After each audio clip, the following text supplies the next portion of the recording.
أعوذ بالله من الشيطان الرجيم. أعوذ بالله من الشيطان الرجيم. إن الذين كفروا ويصدون عن سبيل الله والمسجد الحرام الذي جعلناه للناس سواء العاكف فيه والباد ومن يرد فيه بإلحاد بظلم نذقه من عذاب أليم. وإذ بوأنا لإبراهيم مكان البيت ألا تشرك بي شيئا وطهر بيتي للطائفين والقائمين والركع السجود. ان الذین بے شک وہ لوگ جنہوں نے کفر کیا ویصدون اور وہ روکتے ہیں عن سبیل اللہ کی راہ سے والمسجد الحرام اور مسجد حرام سے الذی وہ جو جعلناہ ہم نے بنایا اسے للناس سب لوگوں کے لیے سواء برابر ہے العاکف مقیم رہائشی فیہ اس میں والباد اور باہر سے آنے والا ومن اور جو شخص یرید ارادہ کرے فیہ اس میں بالحاد کجروی کا بے ظلم ہے نذقہ ہم چکھائیں گے اسے من عذاب علیم نہایت دردناک وَإِذْ اور یاد کیجیے جب بوأنا ہم نے مقرر کر دی ابراہیم علیہ السلام کے لیے مکان جگہ البیت بیت اللہ کی ان اور اسے حکم دیا یہ کہ لا تشرک نہ تو شریک ٹھہرا بھی میرے ساتھ شیئن کسی چیز کو بھی وطاہر اور تو پاک کر بیتیا میرا گھر للطائفین طواف کرنے والوں کے لیے والقائمین اور قیام کرنے والوں والرکعی اور رکوع کرنے والوں السجود سجدہ کرنے والوں کے لیے تفسیر ابن کثیر اور اسی طرح تفسیر القرآن ظلال القرآن ان تمام بزرگوں نے بہت کچھ لکھا ہے لیکن تفسیر القرآن والے نے مفسر نے یہ ایک بات لکھی ہے انہوں نے فرمایا کہ یہ ایک بات یہاں سوال پیدا ہوتا ہے سوال انہوں نے یہ لکھی ہے بات یعنی تفسیر القرآن والوں نے کہ وہ فرماتے ہیں سوال یہ ہے کہ وہ کون سے حقوق ہیں جن میں اللہ تعالیٰ نے اہل مکہ اور باہر سے آنے والے لوگوں کو برابر کے حصے دار قرار دیا ہے اور یہ سوال تو ہے نا کیونکہ یہاں ہم نے پڑھا ہے نا ترجمے میں کہ چاہے کوئی کہیں سے آتا ہے اور کوئی مکہ کا رہنے والا ہے بالخصوص حرمین کے حوالے سے وہ برابر کے شریک ہیں انہیں کوئی وہ نہیں ہے تو وہ پھر یہاں یہ کہتے ہیں کہ یہ سوال ہوتا ہے کہ وہ کون سے حقوق ایسے کون سے ہیں جن میں سب برابر ہیں جن کو قرار دیا جا رہا ہے اور یہ فرماتے ہیں کہ آیا ان حقوق کا ان کی برابری کا تعلق صرف بیت الحرام یا کعبہ سے ہے یا پورے حرم مکہ سے ہے یہ وہ مسائل ہیں جو ہم نے ذرا 2 منٹوں میں سیکھنے ہیں ایک ہے پورے حرمین کی حدود وہ کہاں تک ہے کتنی وہ سب آپ لوگوں کو معلوم ہے ایک صرف یہ ہے کہ بیت اللہ کا جو اندر ہے مسجد حرام کا اندر جو ہے ایک وہ حصہ ہے مطاف کی جگہ ہے یا جماعت کی جگہ ہے ٹھیک ہے جی تو یہ ساری باتیں جو ہے یہ ایک ہے اور ایک یہ ہے کہ جس کو رسول اللہ صلی اللہ علیہ وسلم نے فرمایا کہ یہ حرم کی حدود ہے حرم کی حدود جو ہیں یہاں تک ہے، اور ان حدود کے اندر یہ مسئلہ بھی آپ کو ساتھ ساتھ سمجھاتا جاؤں کہ مشرک کو داخل ہونے سے منع کر دیا، یا ایھا الذین آمنوا انما المشرکون نجس فلا یقربوا المسجد الحرام۔ اور آپ لوگوں نے تجربہ کیا ہوگا، جن نے عمرہ بھی کیا یا حج کیا ہے، جب گاڑی پہ آپ بیٹھ کے جاتے ہیں نا جدہ سے مکہ کی طرف روانہ ہوتے ہیں، تو جہاں حرمین کی حدود ہے وہاں بہت بڑا گیٹ ہے، اور اس کے اوپر یہ آیت لکھی ہوئی ہے، یا ایھا الذین آمنوا انما المشرکون نجس فلا یقربوا المسجد الحرام۔ تو لہذا جنہیں اللہ کے رسول صلی اللہ علیہ وسلم نے حرم کے حدود جو ہے وہ قرار دیا ہے کہ یہاں تک حرمین کی حدود ہیں، یعنی حرم مکی اور حرم مدنی، یہ ہیں ان کی حدود۔ تو وہ جو حدود ہیں، آیا کہ مسئلہ یہ ہے ان حدود تک جو ہے حرمین میں سب برابر کے شریک ہیں، کسی کو کوئی امتیازی نہیں ہے، چاہے مکے کا رہنے والا ہو یا باہر سے آنے والا، یا کہ صرف حرم مکی یا مکہ بیت اللہ کا اندر جو ہے وہ مراد ہے۔ کیا مراد ہے وہ یہ یہاں بحث کرتے ہیں۔ اور دوسرا اس میں مسئلہ یہ ثابت ہوا کہ اللہ کا قرآن کہتا ہے کہ مشرک آدمی جو ہے اسے حدود حرم میں داخل نہیں ہونے دینا، کیونکہ اس لیے وہ پلیت ہے، نجسن فلا یقرب المسجد الحرام۔ تو نجس پلیت جو ہے وہ مسجد حرام میں داخل نہیں ہو سکتا، اس کے قریب تک نہیں بھٹک سکتا، فلا یقرب المسجد الحرام۔ ٹھیک ہے جی، یہ قرآن نے فیصلہ فتویٰ دے دیا ہے۔ لیکن یہاں آپ کے ذہنوں میں اب کئی سوال پیدا ہو گئے ہوں گے، تو اگر ایسا ہے تو پھر وہ تو شرک والا بنتا ہے نا، جو بیت اللہ کا حج کرنے کے لیے جاتا ہے تو سب سے پہلے یہاں سلامی بھرتا ہے قبر پہ، یہاں حاضری لگوا گے، اور پھر جاتا ہے، پھر واپس آ کے پہلے وہاں حاضری دیتا ہے۔ پوچھنے والا پوچھتا ہے کہ وہاں حج کرنے کے لیے پورا نہیں، کہتا ہے نہیں، اصل حج تو یہاں ہوتا ہے، اصل حج تو یہاں ہوتا ہے، تو یہ بھی تو مشرک ہے، پھر یہ کیوں؟ تو اس کا جواب خود آپ کو معلوم ہے، میں نہیں دے سکتا۔ اللہ اکبر۔ تو فرمایا جہاں تک صرف بیت اللہ کا تعلق ہے، پہلا سوال کے چونکہ دو حصے تھے نا، جہاں تک صرف بیت اللہ کا تعلق ہے ان میں نماز، طواف، ارکان حج بجا لانے کا تعلق ہے، تو اس میں اہل مکہ اور بیرونی حضرات کے اس حق عبادت میں کسی کو بھی اختلاف نہیں۔ اہل مکہ کو قطعاً یہ حق نہیں دیا گیا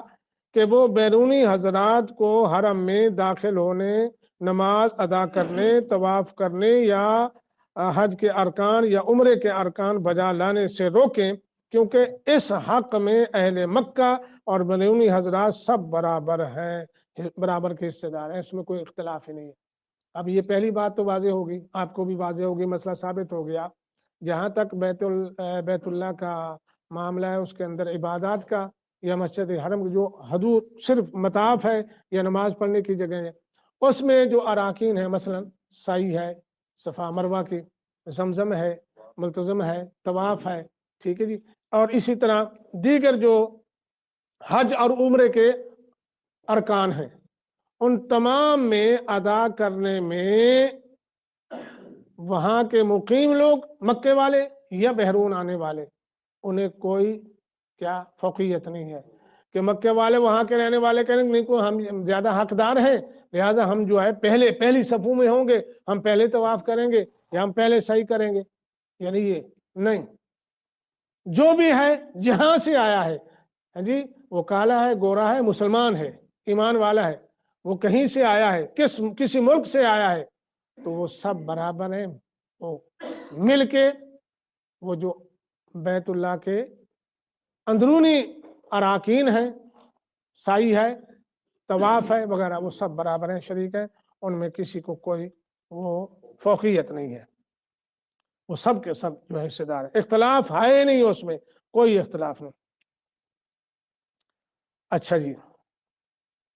رہا مسئلہ آیا کہ بیت اللہ یا حرم کا جو پورا حرم ہے اس کے حوالے سے کیا ہے، اس میں کیا باہر سے آنے والے جو لوگ ہیں اور جو مقیم لوگ ہیں ان کے لیے کیا حکم ہے۔ تو وہ لکھتے ہیں جو بیرونی حضرات ہیں نا، ان کے لیے ہر وقت 24 گھنٹے حرمین کے دروازے کھلے رہنے چاہیے، وہ بند نہیں ہونے چاہیے۔ یہ تفسیر القرآن والے مفسر نے لکھا ہے۔ آپ کو معلوم ہے ان کا نام کیا تھا؟ تفسیر القرآن، ہاں جی، کیلان، جزاکم اللہ، یہ بہت بڑے عالم تھے۔ انہوں نے لکھا ہے کہ ہر وقت جو ہے دروازے اس کے بیرون کے آنے والے جو لوگ ہیں کھلے رہنے چاہیے، وہ جب چاہیں حرم مکہ کے اندر موجود جس جگہ چاہیں آ کر ڈیرا ڈال دیں اور رہیں سہیں، ان سے کوئی کرایہ وغیرہ بھی وصول نہیں کیا جائے گا۔ ٹھیک ہے جی۔ اس اختلاف کی 2 وجہ ہیں، ایک یہ کہ ارکان حج میں سے بیشتر کا تعلق صرف بیت اللہ سے نہیں بلکہ حرم مکہ سے بھی ہے، جیسا کہ میں نے ابھی بتایا آپ کو، صفا، مروہ، مینا، مزدلفہ، ہاں جی، مشعر حرام، سب بیت اللہ کی حدود سے باہر ہیں، جبکہ حرم مکہ میں داخل ہیں،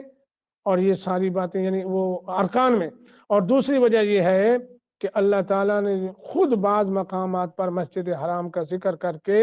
اس سے حرم مکہ مراد پورا جو ہے حرم مراد لیا ہے۔ مثال کے طور پر قرآن میں آتا ہے نا، ذالک لمن لم یکن حاضر، ایسے آتا ہے نا، یکن اہلہ حاضر المسجد الحرام، یہ ٹھیک ہے۔ تو اس کا مطلب یہ ہے، یہ رعایت ہے اس شخص کے لیے جس کے گھر والے مسجد حرام کے رہنے والے نہ ہوں۔ تو مطلب یہ ثابت ہو گیا کہ یہ بھی مسئلہ ہے کہ جہاں تک ملکیت کا، وہ تو میں ابھی عرض کرتا ہوں، پورا حرم جو ہے نا، پورا حرم جتنی بھی حدود ہیں حرم کی، وہاں بھی بیرونی جو لوگ ہیں ان کی رکاوٹ نہیں ہوگی۔ وہ جب آئیں جہاں چاہیں آ کر ڈیرا لگا دیں، وہاں اپنا پڑاؤ ڈالیں اور اپنے ارکان کو ادا کرتے رہیں۔ تو جو وہاں کے مقیم ہیں یا وہاں کی گورنمنٹ حکومت ہے وہ روک نہیں سکتی۔ اور یہ تھا اصل میں قرآن اور حدیث کا مسئلہ، یہ ہماری شریعت ہمیں بتاتی ہے۔ لیکن آج ان تمام صورتوں کو بھی سامنے رکھیں اور موجودہ حالات اور حکمرانی اور جو پابندیاں ہیں، جو قانون بن چکے ہیں، ان کو بھی سامنے رکھیں، اگرچہ ان میں سے کئیوں کا تعلق ہو سکتا ہے ان باتوں سے ہو جائے، اتفاق ہو جائے، لیکن بہت سارے ایسے بھی انہوں نے پابندیاں لگا دی ہیں کہ جو کہ بالکل قرآن و سنت کے خلاف ہے۔ اس وقت جو گورنمنٹ سعودیہ نے لگائی ہیں، اور بالخصوص تمام ممالک، اور اس میں سے پاکستان جو ہے وہ پیش ہے۔ مثلا حج اور عمرہ اتنا مہنگا کر دیا، کچھ وہاں سے بھی پچھلے سالوں میں آیا تھا، گورنمنٹ سعودی حکومت نے کوئی پابندیاں لگا دی کہ یہ ایسا ہوگا تو پھر مثال کے طور پر جی اتنی عمر ہوگی تو وہ حج بھی کر سکتا ہے اور عمرہ بھی کر سکتا ہے، اور اتنی عمر ہوگی تو وہ نہ عمرہ کر سکتا ہے نہ حج، ٹھیک ہے نہیں؟ اور یہ پابندی خود لگئی ہے، جبکہ شریعت نے اس کو وہ نہیں کیا۔ اب ایک 60 سال 70 سال کا بزرگ ہے، وہ ٹھیک ہے، یا اس کے ورثاء ہیں اس کو کرا سکتے ہیں، وہ ٹی آر کے ذریعے بھی طواف کرا سکتے ہیں، تو اس کو کہا کہ نہیں اب تم جو ہے 70 سال کے ہو گئے ہو، تم عمرہ نہیں کر سکتے، حج نہیں کر سکتے۔ تو لہٰذا یہ شریعت کے یہ بلکہ اس میں آئے گا جو ہم نے یہاں پڑھا ہے نا، الحاد میں آئے گا۔ الحاد آپ نے پڑھا ہے نہیں پڑھا ہے؟ الحاد کا معنی کیا کیا ہے ہم نے بھلا؟ کہ کج روی، ٹھیک ہے جی، ظلم، بے ظلم آئے گا۔ تو شریعت جو ہے قطعاً وہ وہاں کی گورنمنٹ کیوں نہ ہو، وہاں کے رہنے والے بادشاہ کیوں نہ ہو، یا کسی اور ملک کا باشندہ کیوں نہ ہو، جو اللہ اور اس کے رسول نے حرمین کے حوالے سے اور ہر حج اور عمرہ کے حوالے سے قوانین بیان فرما دی ہیں، ان میں سے کوئی اگر رکھنا درازی کرے گا، کوئی کمی بیشی کرے گا تو وہ بظلم ہوگا، وہ صحیح نہیں ہوگا۔ تو اس لیے میرے بھائیوں، یہاں ایک مسئلہ یہ ہمارے سامنے آ گیا کہ باہر سے آنے والے جو لوگ ہیں تو